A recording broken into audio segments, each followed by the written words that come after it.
ಪ್ರಧಾನಮಂತ್ರಿ ನರೇಂದ್ರ ಮೋದಿ ಅವರು ಇಂದು ಸೇವಾ ತೀರ್ಥದಲ್ಲಿ ಕೇಂದ್ರ ಸರ್ಕಾರದ ಎಲ್ಲ ಸಚಿವಾಲಯಗಳು ಮತ್ತು ಇಲಾಖೆಗಳ ಕಾರ್ಯದರ್ಶಿಗಳ ಉನ್ನತ ಮಟ್ಟದ ಸಭೆಯನ್ನು ನಡೆಸಿದ್ದಾರೆ. 4 ಗಂಟೆಗಳ ಕಾಲ ಸುದೀರ್ಘ ಸಭೆಯಲ್ಲಿ ಸುಲಭ ವಾಣಿಜ್ಯ ವಹಿವಾಟು, ಸುಲಭ ಜೀವನೋಪಾಯ ಮತ್ತು ಸ್ವಾವಲಂಬನೆಗೆ ಉತ್ತೇಜನ ನೀಡುವ ಕುರಿತು ಚರ್ಚೆ ಕೂಡ ಮಾಡಲಾಯಿತು. ಈ ಮಹತ್ವದ ಸಭೆಯಲ್ಲಿ ಕ್ಯಾಬಿನೆಟ್ ಕಾರ್ಯದರ್ಶಿ ಟಿ.ವಿ. ಸೋಮನಾಥನ್, ಪ್ರಧಾನಮಂತ್ರಿಯವರ ಪ್ರಧಾನ ಕಾರ್ಯದರ್ಶಿ ಪಿ.ಕೆ. ಮಿಶ್ರಾ, ಪ್ರಧಾನ ಕಾರ್ಯದರ್ಶಿ ಶಕ್ತಿಕಾಂತ್ ದಾಸ್, ಮಿಲಿಟರಿ ವ್ಯವಹಾರಗಳ ಇಲಾಖೆಯ ಕಾರ್ಯದರ್ಶಿ ಹಾಗೂ ಪ್ರಮುಖ ಸಚಿವಾಲಯಗಳ ಕಾರ್ಯದರ್ಶಿಗಳು ಭಾಗವಹಿಸಿದರು. ಈ ಸಭೆಯಲ್ಲಿ ವಿವಿಧ ಇಲಾಖೆಗಳ ಕಾರ್ಯದರ್ಶಿಗಳು ಈ ಆದ್ಯತೆಗಳಿಗೆ ಅನುಗುಣವಾಗಿ ತಮ್ಮ ಸಚಿವಾಲಯಗಳು ತೆಗೆದುಕೊಳ್ಳುತ್ತಿರುವಂತಹ ಪ್ರಮುಖ ಕ್ರಮಗಳ ಬಗ್ಗೆ ವಿವರಣೆ ಕೂಡ ನೀಡಿದರು.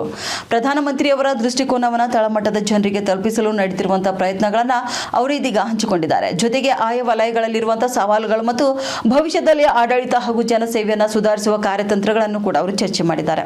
ಈ ಸಭೆಯಲ್ಲಿ ಇಡೀ ಸರ್ಕಾರ ಒಂದಾಗಿ ಕೆಲಸ ಮಾಡುವಂತಹ ವಿಧಾನವನ್ನು ಅಳವಡಿಸಿಕೊಳ್ಳುವುದು ಅತ್ಯಂತ ಅಗತ್ಯ ಎಂದು ಪ್ರಧಾನಿ ಮೋದಿ ಒತ್ತಿ ಹೇಳಿದರು. ಇಲಾಖೆಗಳ ನಡುವಿನ ಕಟ್ಟುಪಾಡುಗಳನ್ನು ಮುರಿಯುವಂತೆ ಕರೆ ಕೂಡ ನೀಡಿದರು ಎಂದು ಮೂಲಗಳು ತಿಳಿಸಿವೆ. ಸರ್ಕಾರದ ವಿವಿಧ ಯೋಜನೆಗಳು ಜನರ ದೈನಂದಿನ ಜೀವನದ ಮೇಲೆ ಬೀರುವ ನೇರ ಮತ್ತು ಸ್ಪಷ್ಟವಾದ ಸಕಾರಾತ್ಮಕ ಪ್ರಭಾವದ ಕಡೆಗೆ ಹೆಚ್ಚಿನ ಗಮನ ಹರಿಸಬೇಕು ಎಂದು ಪ್ರಧಾನಮಂತ್ರಿಯವರು ಕಾರ್ಯದರ್ಶಿಗಳಿಗೆ ಕರೆಯನ್ನು ನೀಡಿದರು.